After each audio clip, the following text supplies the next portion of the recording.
And then he still called me, and I said, yeah, of course. What else am I going to say?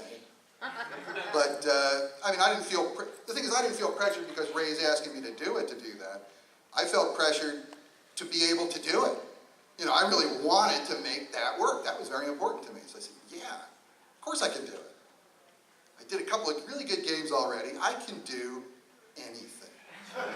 And that's where I was coming from. So that was cool. And he said, okay, he says, so Thursday morning, so basically 36 hours from now, be at the executive terminal in San Jose Airport. There will be a Learjet waiting for you. Okay. You know, that was fun to hear. And there was. And so I spent the next 36 hours whipping up a design, like I said, just a game that can be done. But me being who I am, it's not enough to just do a game that can be done. I still have to innovate. I have to have something fresh, and so I did a 3D game, essentially. Right? E.T., I think, is still one of the first games that happens in a world that's on a cube, that maintains its position, you run around and do this. And I just thought, that's a cool idea. That's a cool thing to do, and it simplifies the game. Right? Because then I know certain actions happen on certain screens, and it gives you the illusion that the game is bigger than it is, and it's a very easy thing to program. Because on the screen, it looks like a whole different thing. In the computer, is just at different pointers. It's not that big a deal to make another screen with the same kernel, away we go. So I try to do stuff like that to maximize, you know, the cost-benefit action in the game. So I laid out this design, got it all set. We go, and I get on the Learjet, and we fly over the mountains from San Jose to Monterey, where we stop, and just as the plane rolls to a stop, here comes this limo rolling right over the plane. It's like in a movie. This was so cool. And out pops Ray Kazar, the CEO, Skip Paul, the chief legal counsel, and Lyle Raines, who I've usually got to remember not to say Claude Rains. I keep wanting to say that. But Lyle Raines, who was the guy who was going to be doing the coin-op version of E.T. that never happened. But he was going to do it, and those three were, because Monterey was where the negotiations with Spielberg were happening. And so we picked them up. Oh, well, we're just going to stop off and pick up a few people in our Learjet before we head on to Burbank. And away we go, and as we land in Burbank, and just as we're pulling up to a stop, here comes another limo. And so we get off the plane, on the limo, away we go to Warner Studios. And we're riding the limo, and the limo has a sink in it. And I'm thinking, this is amazing. I've never seen shit like this. This is unbelievable. And Skip Paul goes up, and he tries the water, and it doesn't even have running water. This sucks. I'm like, gratitude, dude. Jesus, you know, some people are spoiled. And so that was amazing. And so we get to the studio. This is my second time in Steven Spielberg's office. The first time is a really good story. We'll come back to that in a moment. But the second time, so we go in there with the whole entourage, and we go into Spielberg's office, which is basically like an apartment. And it's a very nice living room. He's got a game room off the side, a kitchen, and it's a really nice setup. You know, a lot of people live in places that aren't as nice as this office. And here we are, and I'm just thinking, here's the guy who needs to approve something that I've got to kill myself for, and so I just hope he says okay.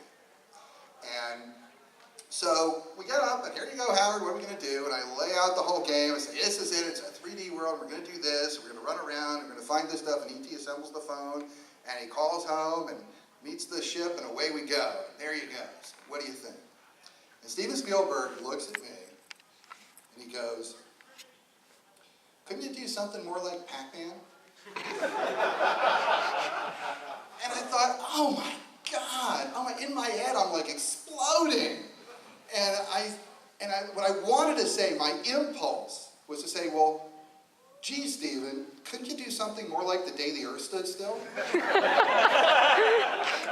That's how much ego I had at that point. But I didn't say that, because this was Steven Spielberg. So I said, well, you know, Steven, I kind of like to do something special for this movie, because I think it's a special movie. And I think this is a game that we can do by September 1st. And I think having a game that's done is really a good thing in this case. He went, that's okay. I guess so. I guess he was a big Pac-Man fan. So that was the thing. I thought, like, holy crap, here's this guy who's like the biggest, one of the most innovative directors and people like this, in a while, he does all this, and the first thing he wants me to do is knock off another game. And I thought, God.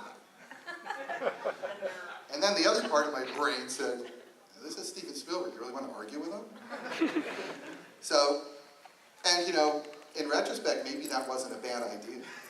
You have to keep that in mind also. The first time I went into Spielberg's office is an interesting story, though. That was when I was going to do Raiders. When they'd asked me to do Raiders, but Spielberg wanted to approve the person who was going to do Raiders. So I got a meeting. I had a meeting scheduled for 9:30 in the morning in Burbank at the studios, at Warner Studios, with Spielberg. And I was starting in San Jose, and there was no Learjet this time. I got to take the commercial flight at 6 a.m. and get down there and go through all this stuff. And I get to Warner Studios, I'm there at Spielberg's office, and I show up and I go, hi, I'm Howard. I'm the guy who's here to see Mr. Spielberg. And they go, oh yes, that appointment has been moved to 3:30. Really? Okay. So I'm like, but then, because I'm a creative problem solver, at least I try to be. So I thought, okay. I just looked at him, I said, is it okay if I just kind of walk around the lot until then? And they said, sure.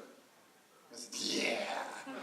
Yeah, turning me loose in a Hollywood studio lot all day, unsupervised, nice. So that made for a good day. I stole stuff from the set of Fantasy Island. I'm not ashamed to admit I took little, souvenirs here and there. Nothing that would be missed on camera. But yeah, I just walked in and out of places that had red lights and places you probably weren't supposed to go. I ate the commissary with all these people in costume and stuff. That was a cool day. That was a cool day. And so I got to hang out, and I thought, this is totally worth rescheduling the flights and all this stuff.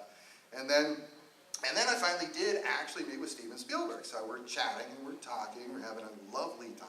And I'm showing him Yar's Revenge, and because he wanted to see what I've done already. I'm showing him this, and he's digging the game, and we're talking. And then, I don't know why, but at some point I said to him, Steven, I said, I have a theory about you, about how you're really an alien. I said, would you like to hear it?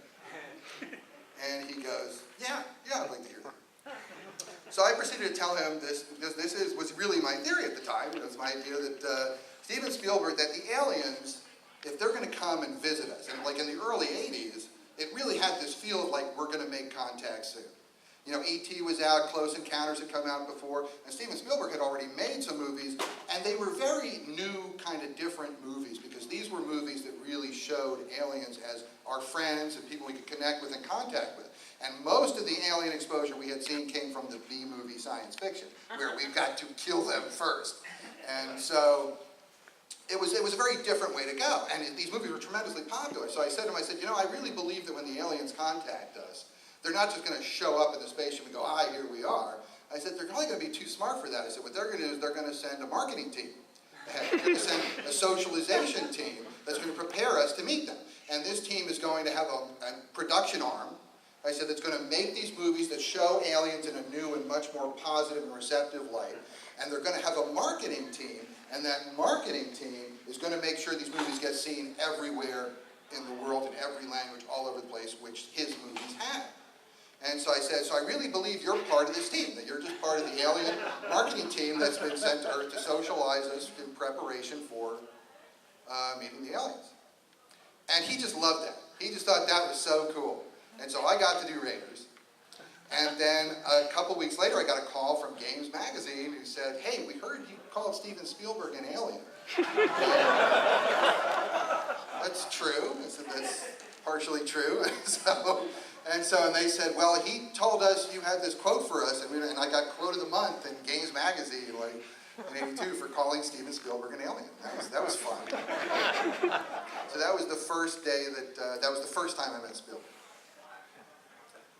And then I saw him the second time, and I saw him the third time when he approved E.T., and I haven't seen him since. There was a question over here. Do you still play video games, and if so, what do you like? I do, and it's a sad thing.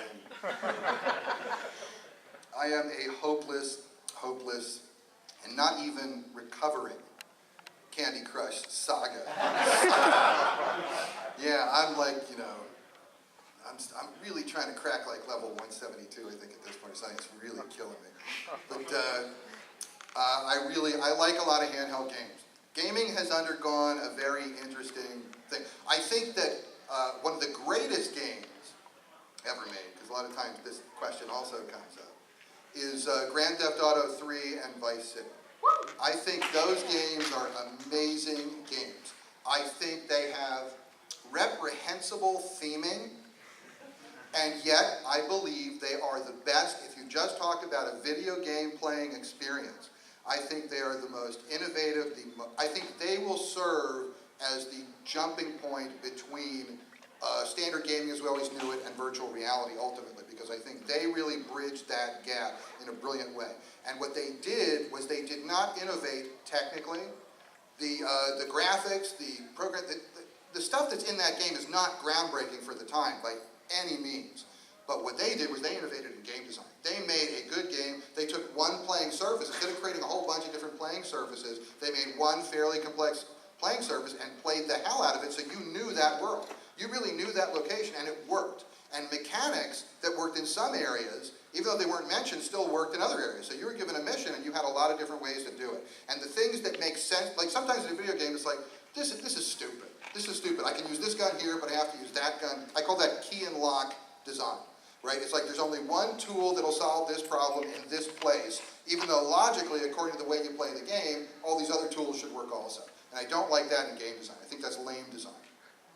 And what I found was, in this game, whatever mechanic it was that was available, it worked everywhere in the game in the way it was supposed to work, and you could do it. So if you got to kill the mob boss, you can plant a bomb in his car, you can shoot him from far away, or you can run up and stab him, and you can do all these things. Now, this is not casual conversation for the average individual. Well, I can kill him so many ways. It's so gratifying. But that's really good game design. That's really good game design to make a consistent, comprehensible world that works and keeps working. And I was very impressed with that. So I think that's one of the best games ever done. But what I think is really interesting about game design as it's grown is like games started, console games like we did a long time ago. And then it grew and it grew and it grew and it grew into these huge monolithic games with huge teams required to do it. But then the one-screen games have come back. With handheld gaming and portable gaming, you now see a return of the original one-screen game. So in some ways, games have gone way into outer space. In other ways, they've circled back into where they were in the first place. So it came back to where it started. And having both of those going on simultaneously, I think is a beautiful thing. Because it says a lot about the fundamental action that we were creating originally. Right? That kind of gaming, the idea of a one-screen playable game that doesn't have to stop, it goes as long as you can play it, and you just roll on with it. How high is up? That kind of gaming. And that's a fundamental type of gaming. And console gaming evolved sort of away from that. And to see that have a resurgence is very validating. I have to say. Just had your hand up for a while. What was your original thoughts when Nintendo basically rejuvenated video games? Hooray. I mean, the people who are in video games, I don't think any of us really believed for a second games were just a fad that was dead. It just didn't seem right. It was like too intense, it was too much, it was too much fun. You know, stuff like that doesn't disappear unless there's something really, really good to take its place, and heroin was already there. So.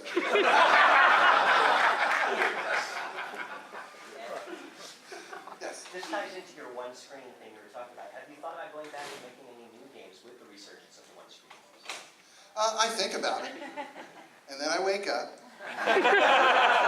But I do. I still have like a design for a sequel to Yards that I always kind of played with. I thought would be a really fun game, but I don't think I'm going to program a 2600 game again.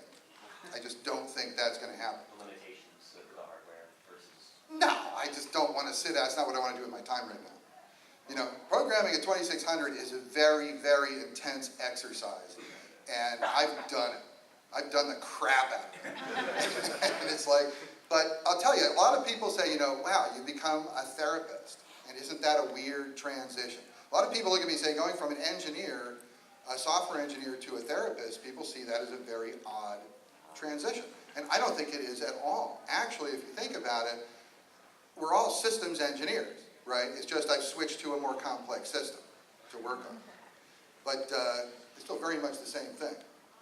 I was just wondering if you had a chance to go back and make new games, what platform would you make the games on? Because it seems like there might be a space on iOS mobile games for Yars Revenge sequel. I don't know if that would work with controls.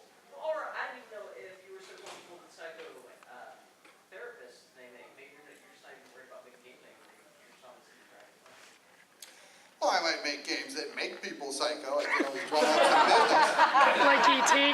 But it's true. I think if I were going to try and do a game now, I would probably go for a handheld platform kind of thing as opposed to a console thing. I was still doing console game development as late as 2009. And we did some Xbox Live stuff, and, you know, it's okay. But console gaming is like fun, but it's a whole different world now. And I think my heart is in the one-screen screamer. Or a game that's a very small scenario that you just keep playing and playing and playing. So Saboteur is probably a good example of if I were going to do another game, it would be something that's several screens, so it's not just one screen over and over, but a simple game, easy to play, that's just fun to roll with, and something, because there are games you need to commit your life to for a while, right? And there's games that when you're waiting in the dentist's office for a while, you flip it out and you start playing for a little while because that's you're killing time. And I think a time killer, you know, because wasting time, that's always the highest form of the devil, right? So I think that's where my heart is. It's a good question. I have a question about your therapy. How do you treat engineers? Just, Like I mean, how do you anybody do it? else who's brilliant and a little disconnected. I treat engineers like an engineer. You know, I'm able to work with engineers. A lot of see, there's a funny thing between therapists and engineers, and it's really not that fun. But what it is that engineers see therapists as these whacked out woo-woo space cadets who have no idea what the hell is going on. And in some cases they're right, but not all cases, right? Therapists think every single engineer has Asperger's or is on the spectrum. And that's it. They think they're autistic or they're Asperger's, and that's it. That's what they think. And in some cases they're right, but not always, okay? In fact, I don't treat people who are actually autistic and on the spectrum because I'm too hopeful, right? You know, it's like, Yeah. but I specialize in engineers who are not there. If I get someone who's really like on the spectrum, I refer them out. But I think what's much more common among engineers is anxiety. Anxiety is a very big thing with engineers because there's a lot to worry about. People who are engineers have a concept they're trying to realize. And that's a big thing. That's a big thing. And a lot of therapists don't get that. But because I've done that, I get it. So I understand what's at stake for engineers. I also understand how unnecessarily you can drive yourself crazy and not necessarily help yourself in the process of achieving that goal. Right? So, because, you know, what's an engineer? You know, there are, you know, there's architects who design homes, and there's carpenters who build homes, right? There's some people are implementers, some people are designers, and engineer is someone who's both. An engineer is someone who needs to come up with the idea, but it's not enough to come up with the idea, right? Now you got to make it work, you got to see it happen, and that is a beautiful, beautiful thing that can drive you fucking nuts. Okay? So, if you'll excuse the expression, I shouldn't have said nuts.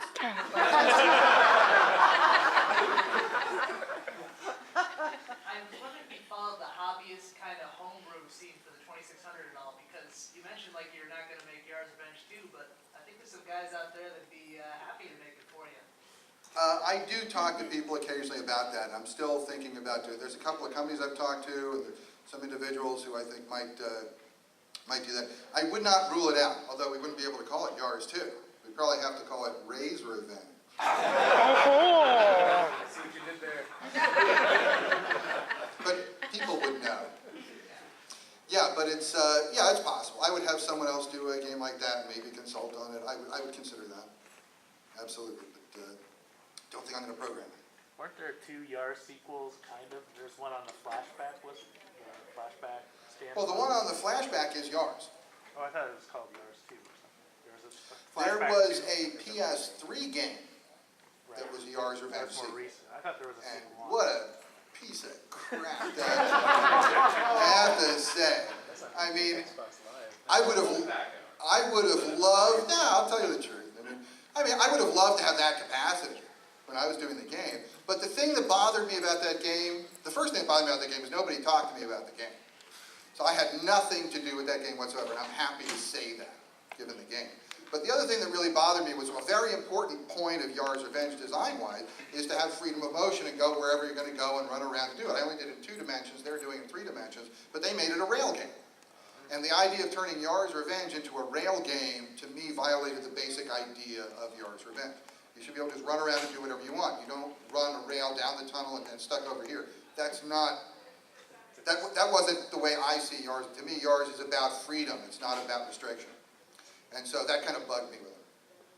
And also the other thing that bugged me was for a PS3 game, I think they could have done a lot better than what they did. So, but you know, I was managing some PS3 games at the time, so I wish my team would have done it. That would have been interesting. But you have to get someone to fund that too. That also would have been interesting. Yes? Going back a little bit to the video game crash, I heard that supposedly there were like more copies of E.T. made than there were actually Atari systems. Is this true? And by a substantial margin, like 50% or something. I don't think that's true. And if so, is that a common occurrence? No, there were 4 million. I think the first run of ET was 4 million, and I really don't think there was a second run, to tell you the truth. So, and there were more than 4 million in the installed base. Now, there may not have been 4 million active systems. A lot of these might have been in closets or stuff like that at this point, but they did not make more than the installed base. That's a fiction. Yes? Do you think people could play Raiders or ET without an instruction manual? That's a really good question and a good point. Nobody's going to be able to play Raiders without an instruction manual. Not to interrupt, but I first played Raiders. My friend had a copy. He lost the instruction manual the day he got the game. It took us 2 years to figure out the second controller is what you use for it. So technically, yes. So, as I was saying, someone could play Raiders without a manual. No, thank you. I really appreciate that you put 2 years into it.